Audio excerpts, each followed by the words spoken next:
আপনার এই ঠোঁট দেখে বুঝে নিন আপনার শরীরে কোন কোন রোগের বাসা বাঁধছে। আজ আমি ঠোঁট নিয়ে আপনাদেরকে 5টি গুরুত্বপূর্ণ রোগের তথ্য দিব। 1 নম্বর হলো, আপনার যদি দেখেন আপনার ঠোঁট শুকিয়ে যাচ্ছে, তাহলে বুঝবেন আপনার শরীরে পানি শূন্যতা আছে। তাহলে আপনি প্রচুর পরিমাণে পানি পান করুন।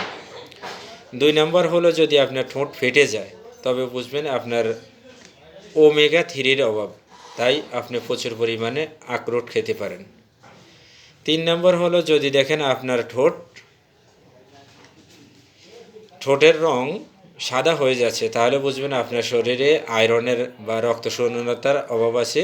তাহলে বর্তমান সময়ে প্রচলিত প্রচুর পরিমাণ পালং শাক খান, তাহলে আপনার আয়রনের ঘাটতিটা পূরণ হয়ে যাবে।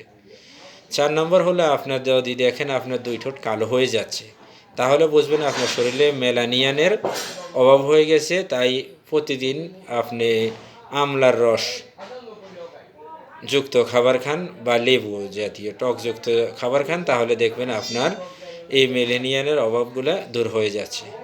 আর যদি দেখেন আপনার 2 ঠোঁটের পাশগুলা কালো দাগ পড়ে যাচ্ছে, তাহলে বুঝবেন আপনার ভিটামিন বি এর অভাব পড়ে যাচ্ছে। তাই তখন আপনি প্রচুর পরিমাণ মাশরুম খেতে পারেন, আপনার এই সমস্যাগুলো, এই ঠোঁটের পাশে কালো দাগগুলো দূর হয়ে যাবে। আমার ভিডিওটা কেমন লাগলো? যদি ভালো লাগে তাহলে অবশ্যই শেয়ার করে দিবেন, লাইক করবেন, কমেন্ট করবেন। আজকে এই পর্যন্তই। আল্লাহ হাফিজ।